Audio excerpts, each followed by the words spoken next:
Good evening from Vietnam, Hedinn. Thanks a lot for spending your afternoon joining our program and sharing your stories to our global audience and on behalf of listeners around the world. Thank you. Well, you're welcome, and I am honored that I was your first Icelandic person to connect with you. Like, that's brilliant, isn't it?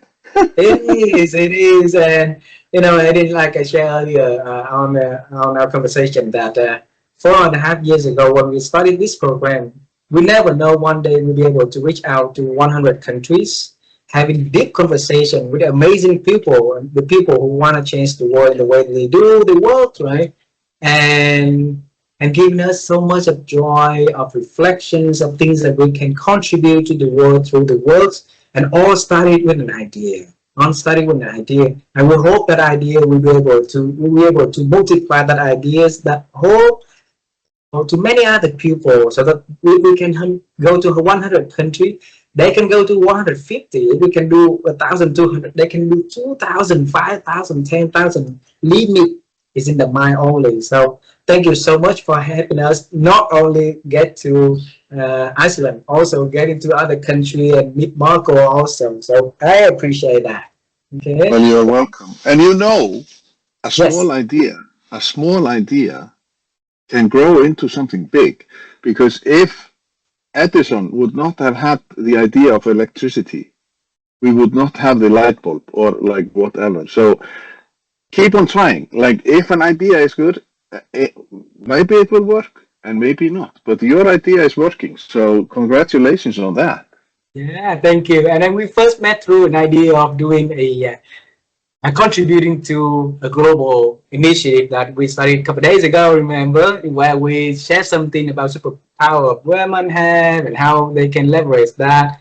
And 50 years ago, your country started that idea, having women leaders, right? Yeah. Yes, 50 on Friday, October 24th, 1975. The ladies in Iceland, they decided to take the day off. So every woman in Iceland, they said, yeah, why not? I have to go downtown and I have to celebrate. And that started a conversation about equality and about equal rights and stuff. And that sparked, as I said, discussion. And then 5 years later, lo and behold, we elected the first female president in the world. And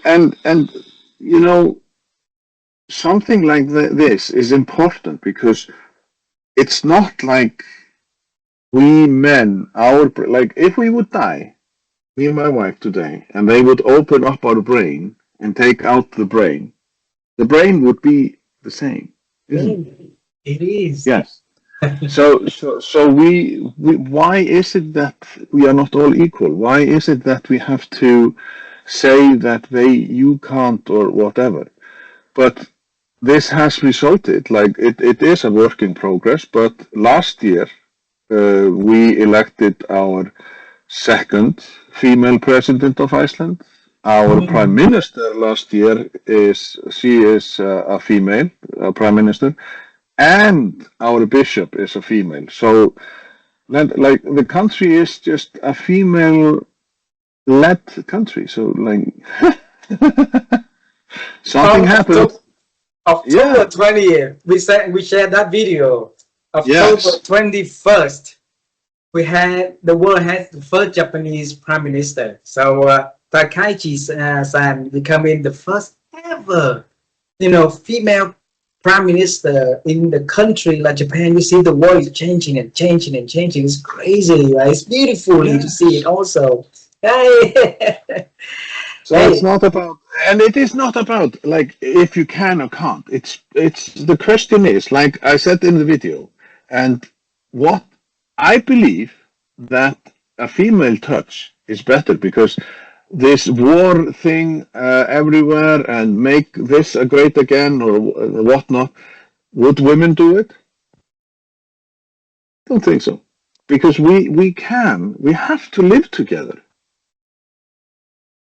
Yeah. So it's not happiness to think about war. So I like let's talk about something else. Let's talk about something else. And let's talk about the first the first guest that we have on our program from your country.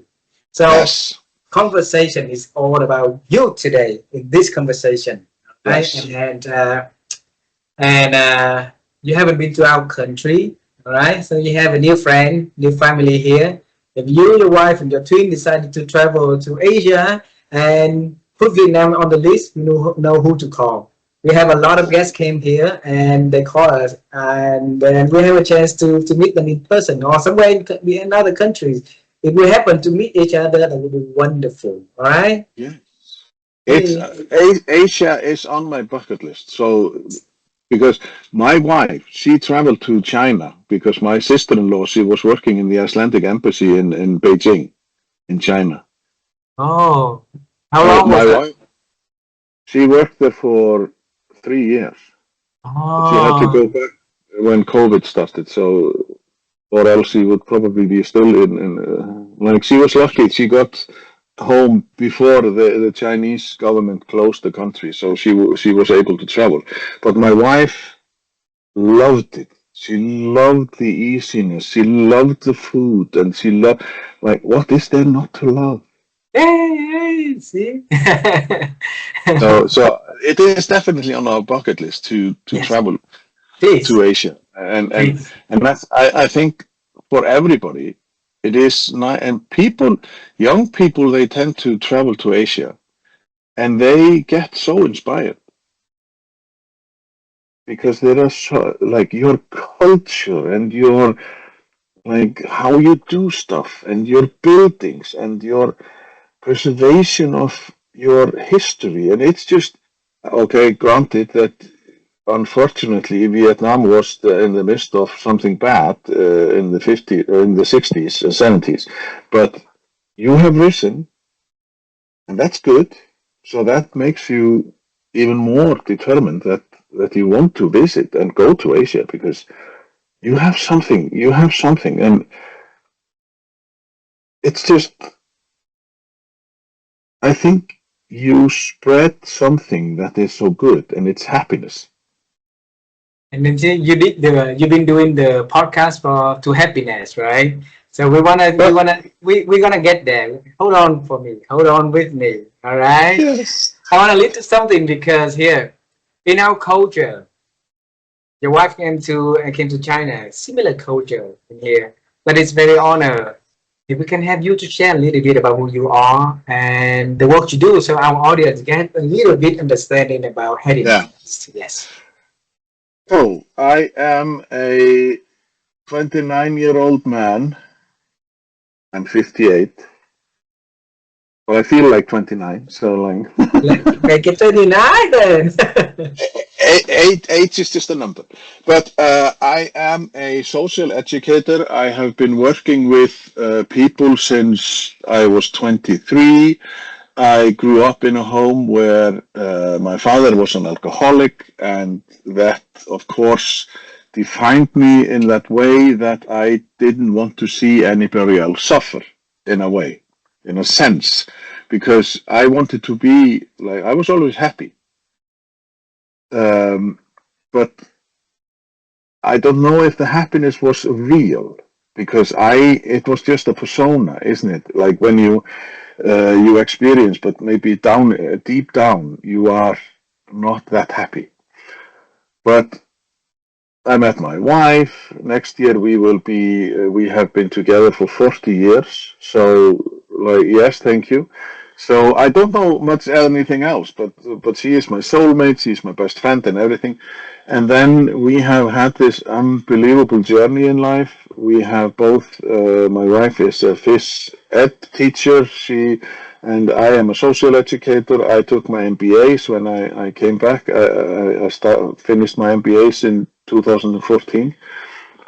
And then I was working as a CFO in a leisure center where we had 5 youth clubs. We have 8 after-school care programs and stuff. And then all of a sudden, in December 2019, I went to Denmark and I attended this Chief Happiness Officer Academy. Mm. It was 4 days, and it was like I just walked into a cult. Because when I got home, when my wife picked me up at the airport, I was just like blah blah blah blah blah blah blah blah blah blah, and she was just like time out, time out, time out. Are you in a cult now? She said. Are you in a cult? And I said, no, it's just about happiness. And I was thinking, what can I do to empower happiness at work or empower happiness in life? Because we are so busy and we like, but that is here maybe a thing in the West. I don't know, like, because your work culture in Asia is just like totally different. Like in Japan, they work 12 or 14 hours and then they have to go to the pub or the bar with a leader, and then they have to sleep, and like it's just like craziness.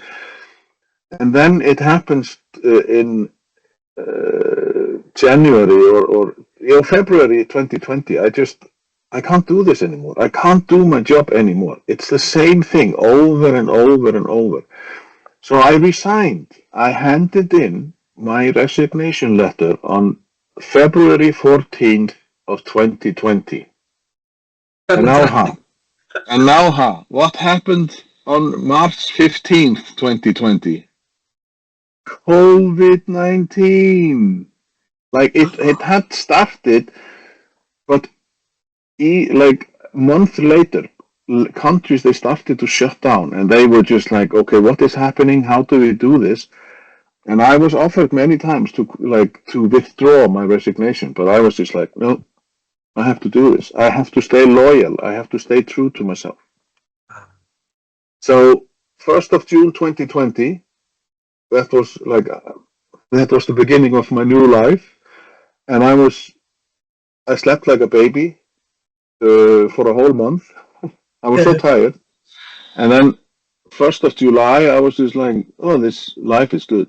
And then on July 6th, I was just like, oh, this is good, being an independent, like I'm the leader of my life. And then all of a sudden I realized, oh, well, I need to have some money for August 1st. So I was just like, so I was in a conversation with my friend who happens to have a restaurant in the countryside, and we were talking about the restaurant business and what is, and he said, yeah, it's difficult to get people to work here. And I said, oh, when do you want me to meet? When do you want me to start? And he, oh, are you? Yeah, and yes. So on July 10th, 2020, I started working as a waiter in a restaurant. And my friend and boss and owner of the restaurant, he regretted ever since. But still, I stayed there for 5 years. CFO to waiter.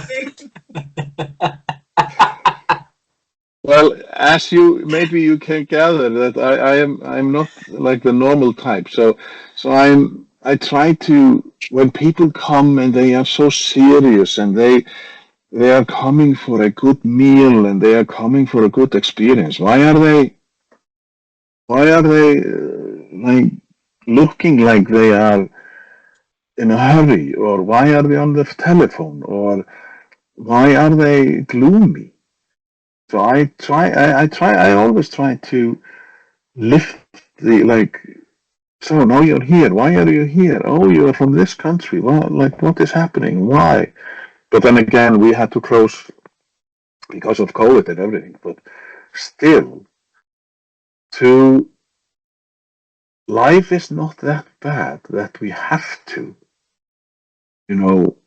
be always like it's the end of the world. There is always something. Like in your case, maybe you have your mother and father still alive and you have to tend to them, or your grandparents, or like you have your culture and like you take care of the elderly, and it's just,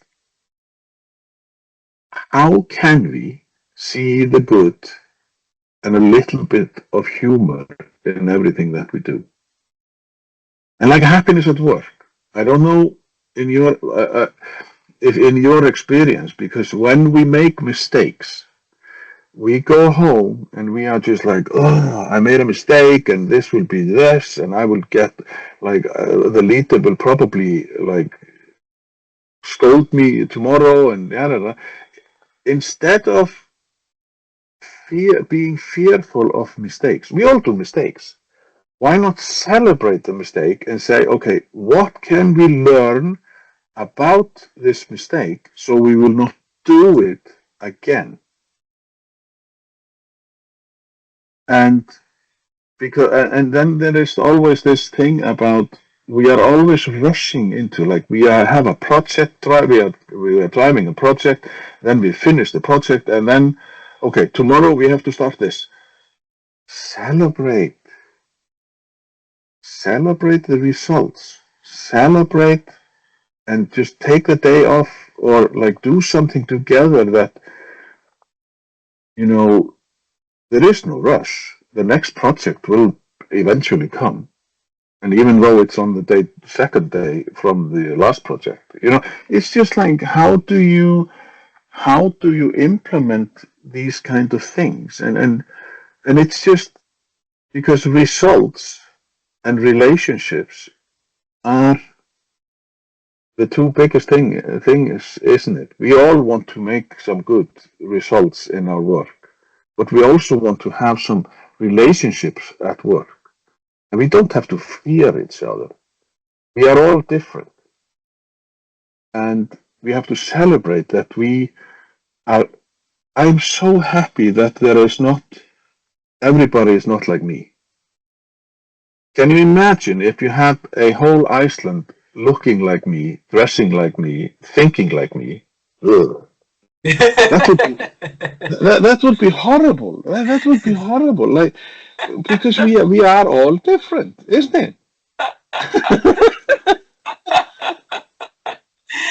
You make me laugh because a few years back we took our children to a zoo here. All right. And then my son didn't want to go all inside that zoo. He just want to have, walk in a certain area in the zoo. Yeah. And later we asked him, why did you want to just stick in that area? He said that he likes, that kind of animal. All right. And he said, why don't they make a zoo all of that animal? And we say, how could a zoo only have one sort of animals, and you're not going to see tiger, bears, or different birds, right? It's not making a zoo. And now you say something, you made me remember him, and he's not with us. He's in America for school, and you make me remember him. Thank you so much for bringing that joke up.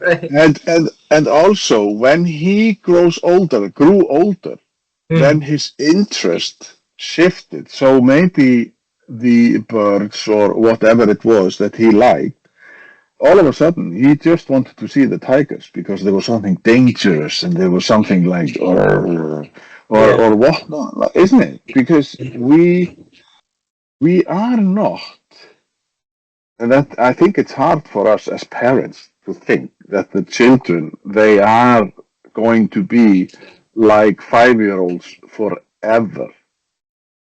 But they grow up, and hopefully we have given them so much wisdom.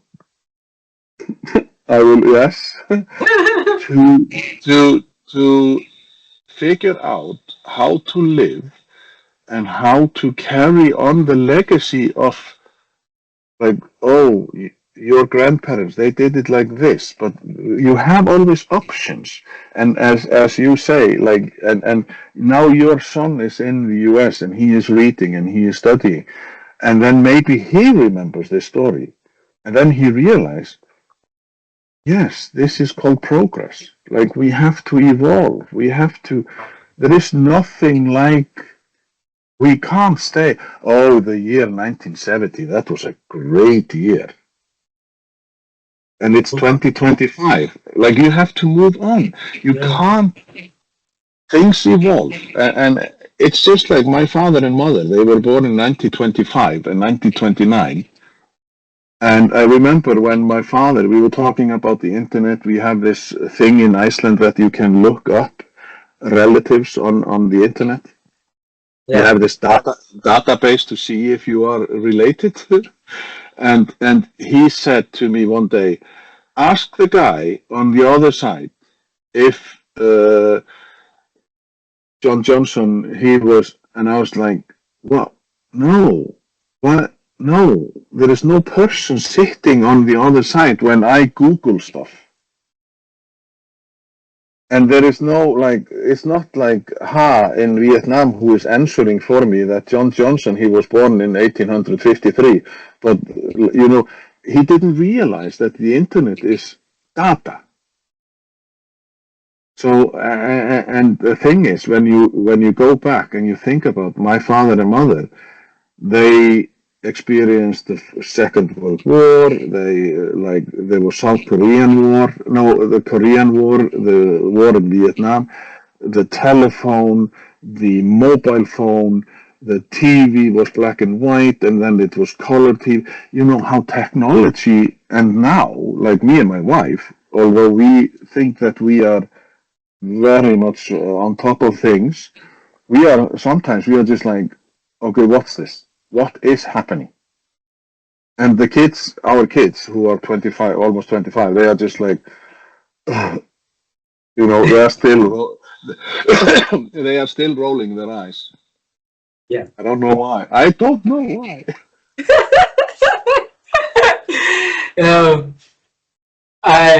You say that you're becoming a social educator, right? Because you want to help other people in life not to go through the same experience that you had when you grew up inside the family, that your father, you know, in the good time, that he's loving person, but when he's got under some drinks, then it's a different story. So I think it's a little bit of a dream for a young kid, you know, going to that certain age, and then maybe they want to go on with something, move on and forget that kind of memory, that trauma that he has, might have, right? But you make it a determination to do something with your works that will help other people to not get in that same experience. That's very, very courageous of you. Where did you get that idea, or that determination, or that boldness, that resilience to do that? Well, I think that when you realize that you are not alone in a situation, like I thought that I was alone. I thought that I was the only child in the whole wide world that had a father who was an alcoholic. Oh. And when I realized that there were more people, there were like plenty of others who had the same difficulty, that their parents were alcoholics, it opened a whole world for me. I was just like, oh, and why are we not talking about this? So when for example, when I was, I think 15 because I also had a brother who was mentally challenged, and it was just like his way. It was like he was just doomed to stay inside and do nothing. Why? He was a great person and he was well liked, and why not like give them a chance? Give them something to do. But I think that being with other people gave me a lot of things. Seeing that people were in their own corner, just thinking about their situation. And when I started working in a youth club in 1990, I came to realize that this is what I wanted to do, because this is just to remind people that life is not as difficult as, because when you're in the teenage years, maybe you remember it yourself, your hormones at the age of 12 or 13, the hormones, they are just like like fireworks, and one moment you are happy, and the next moment you are just like, oh, you're like a tiger or whatnot. And when I went to Denmark to study, and that was also a great place to be. I stayed there for 8 years, and it was very good period because you learn so much when you go abroad and you open your mind for other cultures. Although Denmark and Iceland and the Nordic area, we are very similar in thought, but they have their own like hygge, they call it. So they love to light a candle and then they tuck themselves under a blanket and then they read a book or whatever, like how you or take a cup of coffee or tea. And it's just, I thought, yes, this is my mission. This is my mission to tell young people that they matter, they are valuable, and they can do stuff in life. They can have influence. And it's funny, when I started working in my hometown, when we moved back, and I was working in my hometown, and I saw, like, when you stand and you look over a bunch of people, a bunch of kids, because they are all in school. And I just could see, and I remember this one day where I walked to a kid and said, I tapped my hand on his shoulder and said, "It's all right, you are not alone." And the kid was just like, "Huh? What do you mean? Just, you are not alone." And then the kid came to me and said, what did you, like, yes, all kids, they have parents that do something that is worrying. How did you know? How did you know? It was something, I just saw it. There was something. But then again, in contrast, people who are doing drugs, I don't see it because that is not my thing, Whereas my colleague, she was just like, she pointed at the kids and said, "He has been smoking weed, this," and I was just like, "How can you see that?" So there is something about this, this thing about what you experience, what you can give back, and that you are important, because my existential question was always, why am I here? My father and mother are always screaming at each other. My mother did not drink and she did not smoke, and my father smoked for like the whole family, 3 packages a day. And they were always screaming at each other. And of course, as a kid, why is it that you take this little innocent thing, which is the kid, and the kid starts to think about, why am I here? And there is something just so wrong with it. So that is like, I know that maybe it's a simplify. I don't know. This has been my mission forever. Go with me a little deeper, right? Because we want to know whether or not it's something that you get because life teach you.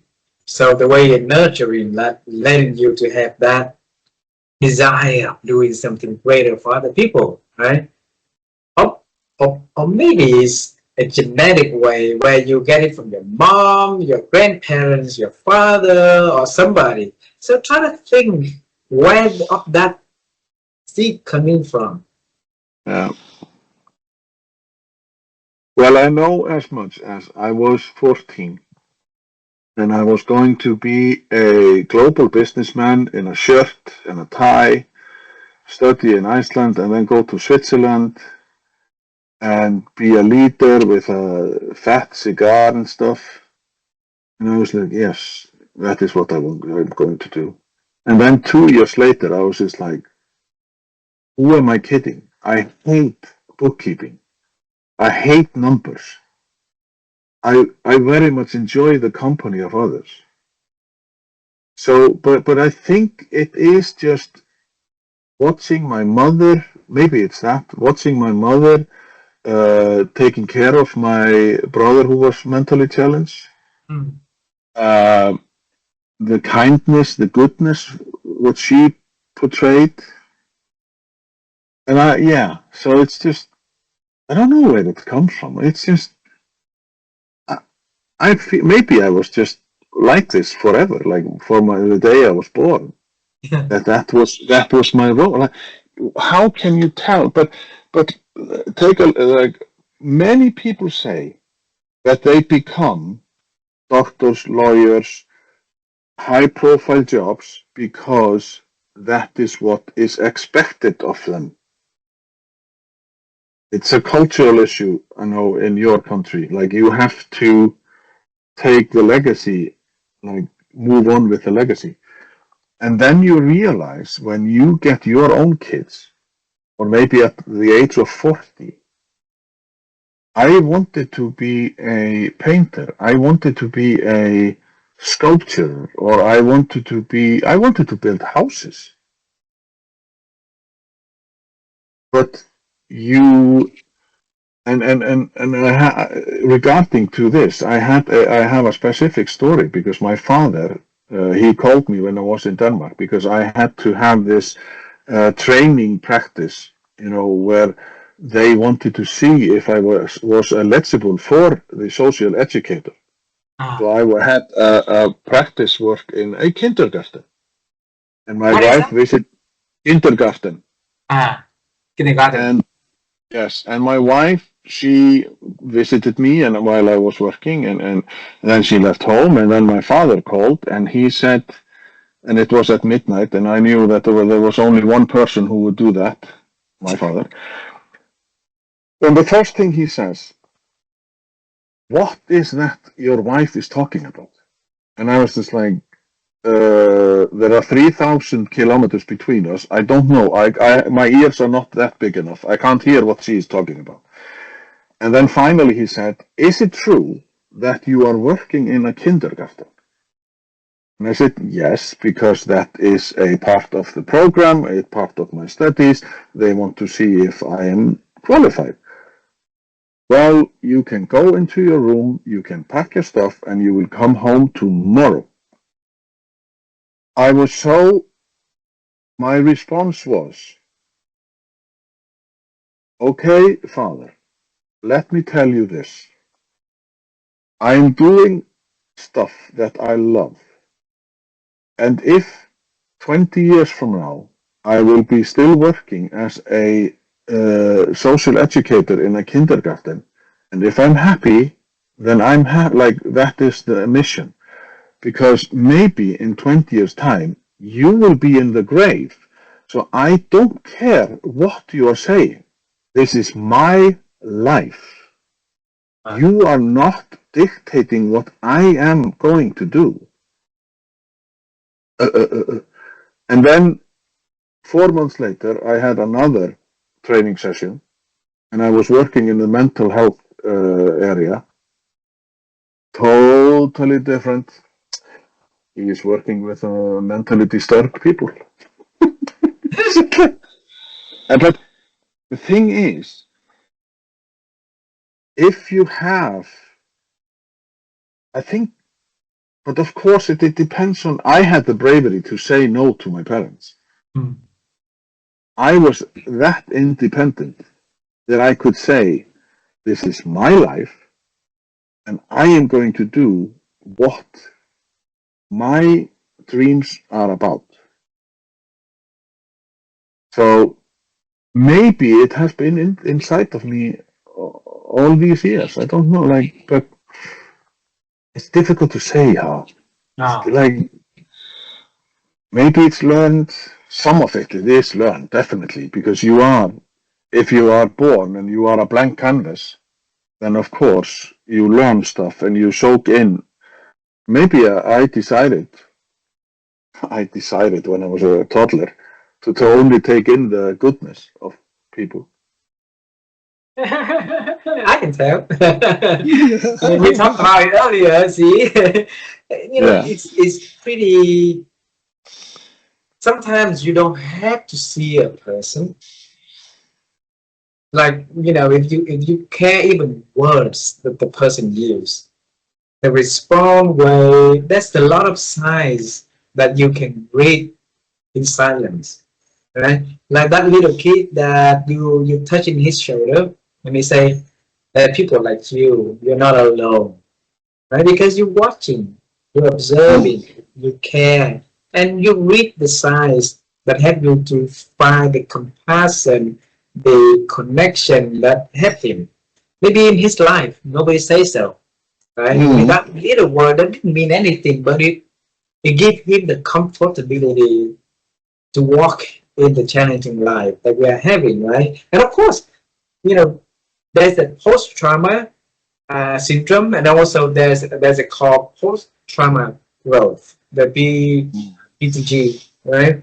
So through those challenges, then we grow also. So it's good to have people tap on our, our back and say, "Hey, good job. Hey, do this, do that."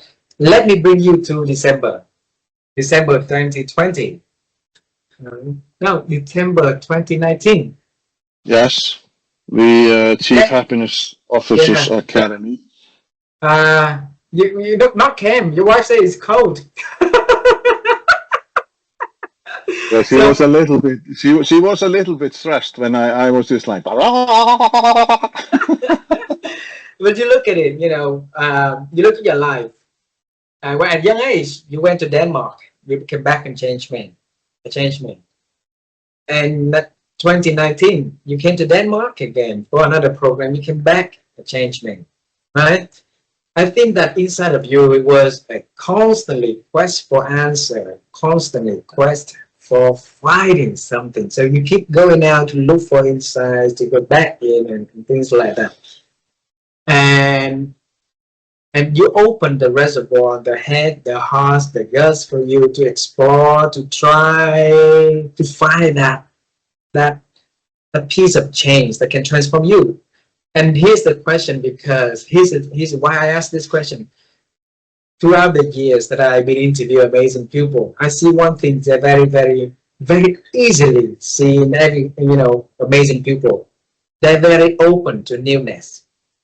Yeah. So, yes.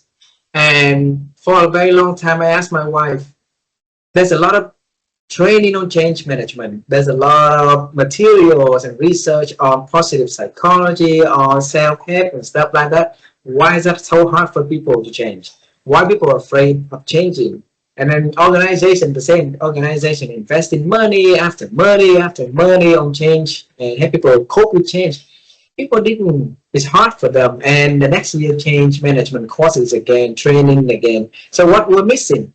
So this quest of the interview, like, we've been having, then we found that answer is in newness. Newness is the mentality that you are always in the open of trying something new, looking for something new, finding something new to add onto your life, so that you have more choices, right? More understanding, more readiness. So when change comes, it's just another piece of things that come to your life. You're in the driver's seat, you're not in the passenger seat or the back seat anymore. So for you, if you can relate your life to that kind of newness framework that we just talked about, and if you can relate it to your life, why do you see it? How can you define it? I mean, Well, for one thing, when I was, because I in the studies, when I was studying to become a social educator, I met this woman. She had been working as a social educator for 26 years at the same place from the day she finished her school, from she finished her studies. And somewhere in my mind, I thought, I think I will change my job every 5 years because I don't want to stagnate. I don't want to be like, I want to be challenged. I want to, like, it's very, everybody needs the security of a paycheck and that your life just is a continuum.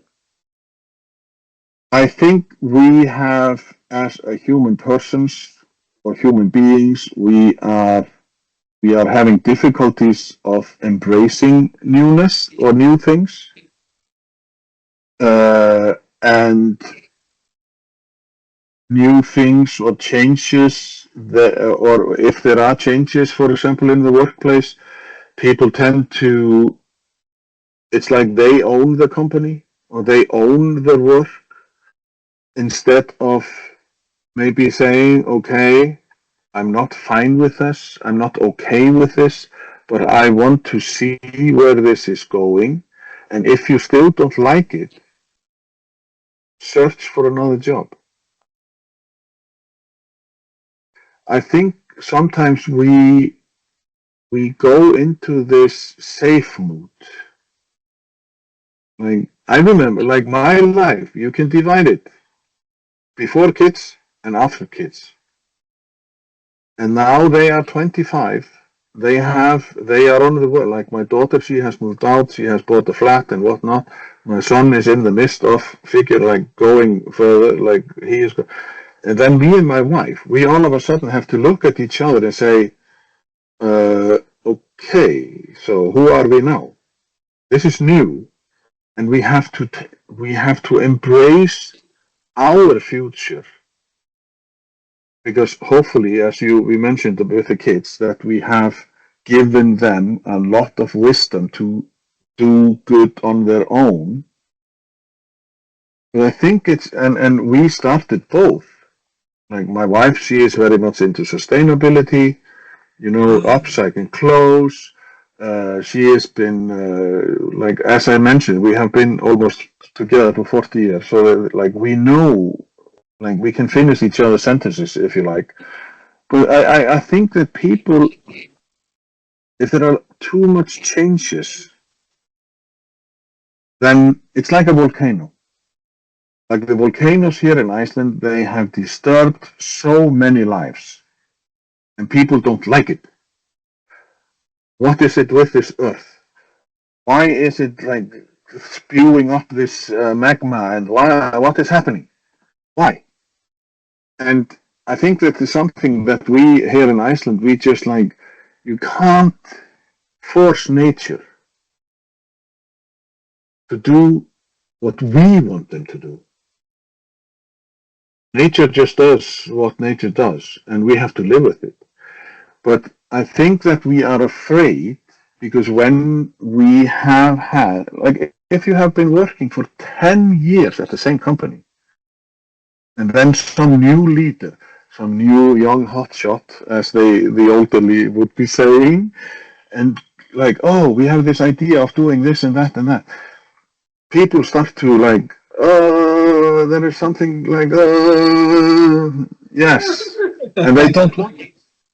But of course, there are changes, and Kotter, like the guru in change management, he says like maybe you can get people to work with you in changes, because of course evolution. Like, I think if people have said no to computers, not that computers, like when you change stuff out and then the computers take over, sometimes it's more work than before. That is a totally another discussion. Technology. So I don't know if, like, for me, it is just, oh, yeah, maybe we should take a right turn here instead of moving on the path. So I know, but there is a difference, because me and my wife, we are not the same in this. We were not. Like, I was just like, yeah, I don't care. I just go there and do this and that or whatever. Well, she was like, I want to know what is happening. But you can't go through life like that, can you? So I think we have to embrace sometimes what good can come out of changes. You And mentioned either, one. yeah, and you have to decide, is this then the workplace for me? What have I learned in this workplace? Can I take maybe my knowledge and make my own company? Because it's just a new beginning.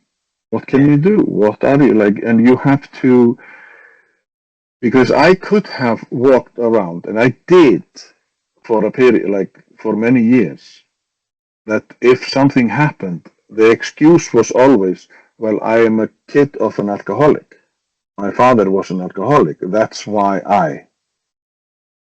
But then again, I had to say, okay, that was then. Who am I today? And who do I want to be in the future? That's maybe why I am open to, like, yeah, let's change this. You mentioned one golden word into one you just say. Actually, two, but I'm going to start with one first. And that is something that my wife and I wanted to do for this world. Deeply, deeply. Like you came back from Denmark and you just blah, blah, blah, blah about, the change and happiness, right? We want to help people to improve their ability to think. Yeah. Because we believe that our thinking it has a lot of issue at the moment, a lot of noise out there that diminishes our ability to think, and as the result, our thinking also going down. All right. So we wanted to have one of the best way for us to have is to have conversation like this. And when we dive into conversation like this, people we hear stories, we find something resonate with their life, and they can change, right? And we also want to go deeper to that one also by asking. So Hedinn, how have you been growing your ability to think over the years? Yes. I think that the biggest challenge for us, for example, with the kids, because all of a sudden you had Snapchat, you had TikTok, you had this and that, and everything went so fast. Because when we were growing up, the news were old news because they were 24 hours old, and you read about them. But when the internet came, you had to make decision. Yes, is this true or not? Or what is this? And now you have to, and one of the big challenges when I was working both in raising our kids and working with the teenagers was you have to read between the lines. What are they saying? How are they saying this? And I think my journey into your question was when I was working with the teenagers, because that made us, while discussions, we were always talking about this. What is it that they are saying? Why are they saying it like this? And that is what is happening today. And you can see the similarity from Nazi Germany, where people, and today, where people are not allowed to think and say whatever, and they are not allowed to fight for what they believe is the right thing. Mm-hmm. Who cares if people are like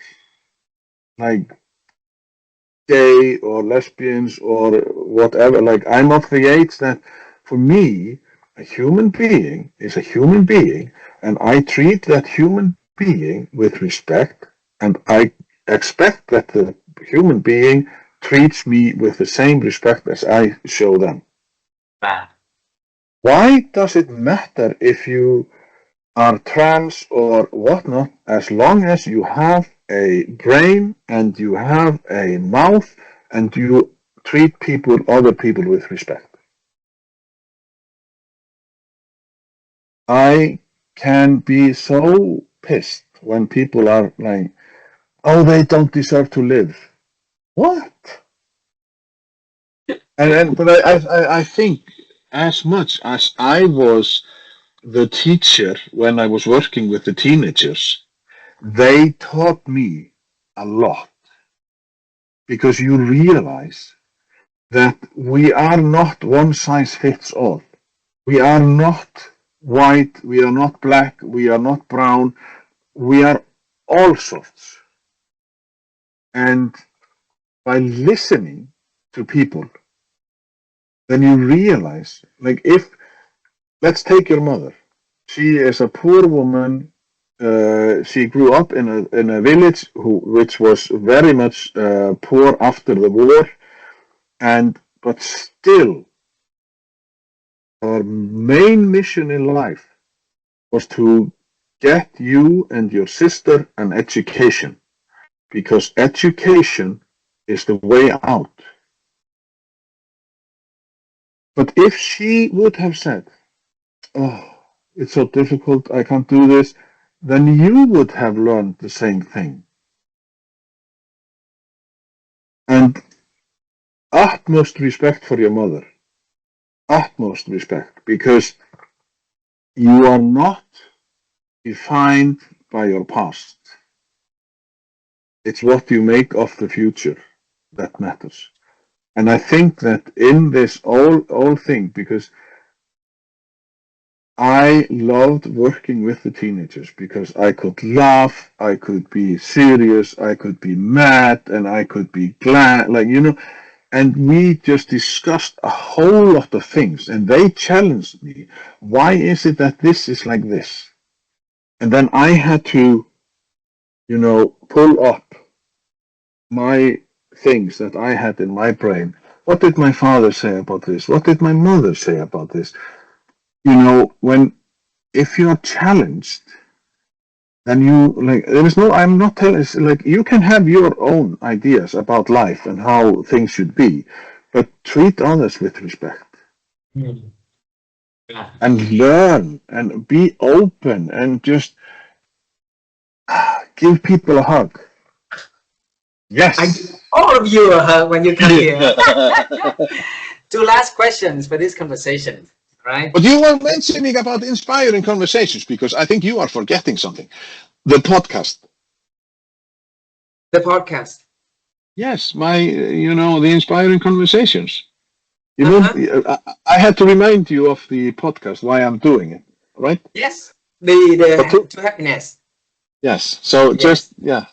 But you are going to ask me two questions. Two questions. One of that is that.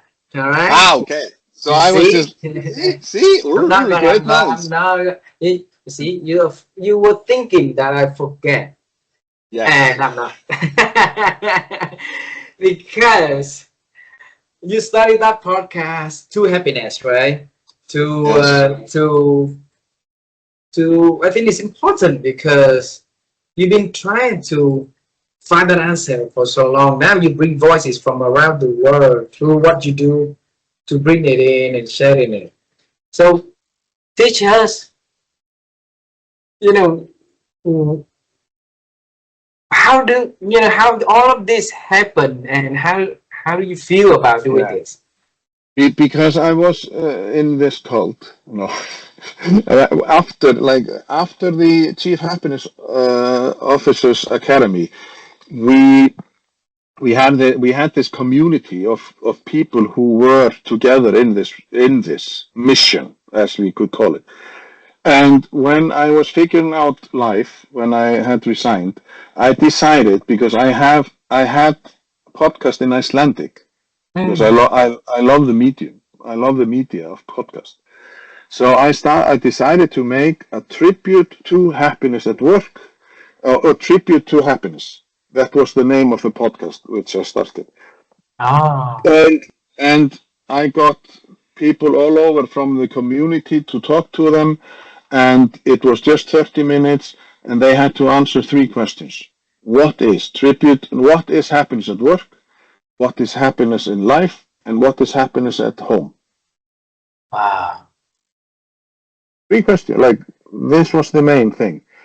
And then COVID hit, and it was difficult, and it's so hard and whatnot, and you got the Zoom fatigue and stuff.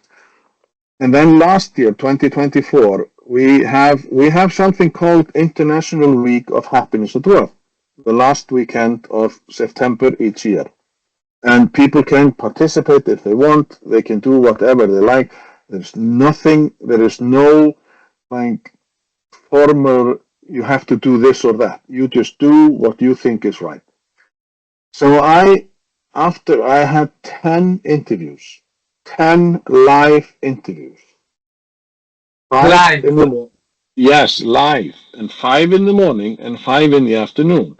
And by the time I had made 5 live sessions, That means on Wednesday morning, I was just, oh my God, this is fun. And I'm not tired of this. I love this. Because the dynamic that people had and what experiences that they brought into the conversations, and I was just like, this is so much fun. So I had to think about like, okay, how can I turn this into something that would continue? So I came up with the thought of inspiring conversations. So I could meet people, talk to people, and maybe I could find a gem. Like, you are on my list. You and your wife, you are definitely on my list for people. You need to be a guest on my podcast. But I'm happy to. yes, yes, that will be exciting because then you will be my first, like from Vietnam. But the thing is that if you meet people and you talk for an hour, and if they can give you this much of an inspiration to take from the conversations, and it's live, you don't know where it will go. I don't have any questions like this. You don't have any questions prepared. You know a little bit about me, but not as much as you maybe like. I can't, if I would have pre-written questions, I would go into panic mode because, oh my God, she is answering questions number 10, and then I would not be fully present. And what this means is that I meet awesome people, and I meet people that have stories that is out of this world. I have been talking, like the guy who got paralyzed when he was 20 years old, but he got 4 degrees or 5 degrees, and he was a lawyer, and and a father of a triplets. Unbelievable story. And you cannot just sit there and not be, oh, and I'm whining that I don't have this or that. Or the story about the grandfather who walked from Hungary to some port in Western Europe, and then took a boat to US to visit his family in Canada, but then go back and fall in love with his like this lady and getting the polio, and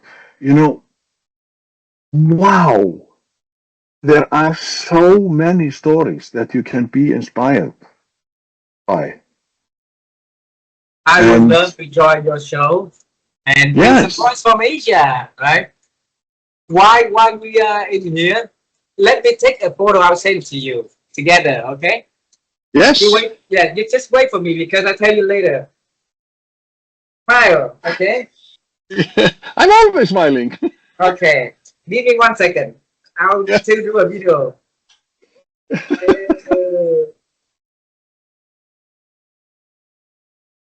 And you know what? I'll show you on the I'll send it to you later. We out of sudden it's raining outside very beautifully. Right in front of right in front of my window. And when it's rain and you talk about life, about like something good, I just feel like, oh, okay, there's a universe calling for this conversation, and it's beautiful. All right, I would love to join your program, and let me know how I can assist for that. Okay. Yes. I need to ask you the last question. Ready? Yes. Yes. And maybe 2 last questions if you have time. I say 2 last, yeah. So let's make it 2. My wife and I 2 months ago, we bought a website domain called called sustainabilitymind.com. because we have deep conviction is like this. People can do a lot of activities about sustainability or do sustainable training and things like that, but unless the people have that kind of mindset, if they don't have that mindset, all they do is will just do the doing, but they will never understand what they're doing. All right, and there's so many different terminologies out there. There's so many different explanations out there, and we just want to hear experts who, or not expert, but just a regular man and women like you, like me, like anyone. If they think about a sustainability mind in their own word, and sustainability can come into all forms, right? So if that is can be defined by Hedinn, so how would you define that so that we can help sharing into our platform and say, hey, this is our friend from Iceland think about sustainability mind, and maybe you'd be interested to know a little bit about how he thinks about it. So I want to hear from you. Can I take it like in general? Because it's just like happiness at work. Last week, no, yes, the happiness at work week is always the last week in September. This year it was the first week in October because of things. But if you focus on, okay, let's take the Women's Day in Vietnam. And let's take Valentine's Day. Let's take this day. Like everything that a company does, it looks good on paper. It looks good on the website. But if you have to mean it, there has to be something that it's not on the holidays or the happy days that you say, yes, woohoo, we are celebrating sustainability, we are celebrating happiness. You have to implement these things as you mean it. You want this because we only have one planet. Yeah. There are so many things, and watching my wife working on sustainability, and that is the same thing as challenging our thoughts of Temu and fast fashion and fast food. We are always in a hurry. If you have sustainability on your agenda, do it. It's not enough to only have it in writing or on your website. You have to show us that you mean it. And I think that there are so many things that because it's politically correct, that's why you do it. But if it is a mission, you want, like happiness at work, you want people to feel the luxury of telling their minds they have the psychological safety and whatnot to say things. If we are doing sustainability, how about doing this? And then you say, okay, yes, and then go from there. Instead of because it's politically correct to do it, then you all like, does it answer your question? Because I am, the whole concept is more for me because my wife, like she takes clothes and upcycles them because she believes that, and it is so that clothing is the worst polluter, one of top 3 worst polluter in the world. And we are always moving fast. Oh, I need this. I buy this, I throw it out. Because this fast-paced life we are living, we have to stop and relax. We have to slow down. I don't know if it is much about the sustainability, but it is more of a general idea that say it like you mean it. It is, because that's the only way for you to sustain the works you do or the things that you do, right? If you think one way and you say something and you do differently, then you're gonna have 3 different lives. And 3 different lives will make a lot of different directions in life, and then one day you don't know who you are anymore. You're not happy. You have a very confused people who work for you. You have very confused people who are buying your stuff because you say one thing but you do another thing, and you are just like. And it's not confusing. You use a nice word in here. The people understand. People see you through. You cannot hide, you know, because the people are smart and they will see, right? And what a leader you are will be unveiled, you know, in the future. If not now, then one day. That's it. That's it. And then one day, whatever that you've been trying so hard of building, of growing, blooming, will be just, you know, pulling you to the water, and then it's just gone. Because the people will know.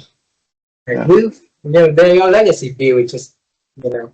And I know that there are out there people, good people who don't want to be like that, think like that. So I hope that there will be more and more and more leaders, more and more managers, more and more supervisors, more and more father, daughter, mommy, you know, to take that lead. So that's what we want to do in this program and this conversation. The last question, all right? I'm looking outside of the window, and I feel like, you know, you and I are so connected. I really love it. You know? I will always remember this memory of having conversation, and outside is raining, beautiful.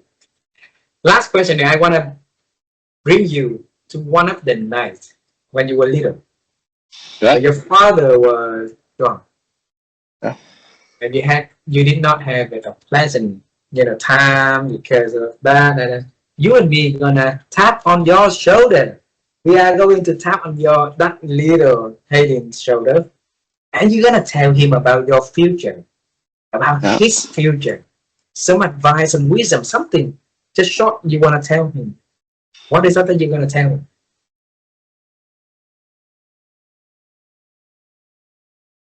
Wow, this is $1 million question, you know. Oh. But if you think about it, I think I would say you will do good. You will do good. And as I see, like I would say to little me, you will do good. There will be obstacles, but you will overcome them, and you will be a person to be reckoned with. You will be a good person. You will teach others, and you will, well, reproduce. My kids, I love them, and I hope they will do good. But that comes from me. And I think that we all have a mission. There must be something. Why is it that I'm still alive? Because I have something to give. Why is it that a toddler can die at 5 years old? What is the teaching in that? What are you learning when you meet an obstacle? What is the wisdom of the obstacle? And I think that would be my wisdom to the little Hedinn, that life will be good. You will survive. There will be obstacles, but you will be a good person, and you will teach, and you have something to give. You are. See, that little kid responding to you say just fine. Hedinn, I promise you, you know, that we will have a good time together. Remember when we first met? 2 different persons from 2 different continents, never knew each other, and I told you that, hey, let's have a conversation. Let's do something together. And I'm thankful that you respond to that newness idea. You responded to it. You join me in sharing your ideas about your women leadership, their superpowers, and then now we have this conversation. To me, this conversation is $1 million conversation for sure. And there's a lot of insights in here. There's a lot of love, of care, of authenticity, and a lot of boldness when you respond to your father. When you come back home and you say, okay, happiness, I'm not gonna do the job. You hand up you hand the resignation letter to move on something, and from a CFO to a waiter. But life is, that is how life could become for a lot of people if they dare to do it. They dare to really look deep inside, right? And there's a lot of people wanting to do that, but not doing that. And we want them to respond to it, to slow down, and then to really, So thank you so much for the opportunity to know you, Hedinn, and thank you so much for letting us to have you joining this conversation and sharing your wisdom with us. And I look forward to meeting you and your family in Vietnam one day, all right? Well, or me meeting you and your family in Iceland. It goes both ways, huh? Absolutely. Tell your family to say hello. We say hello from Vietnam, and I thank you so much for you spending your time with us, okay? Well, thank you. This has been an awesome chat, and I love having a guy in Vietnam that I know. Yeah, I gotta say goodbye to you now, and of course there will be a lot of great things that will be doing together in the future. I believe so. Okay. Yes, I believe that as well. Bye bye, my friend. Bye bye. Bye bye.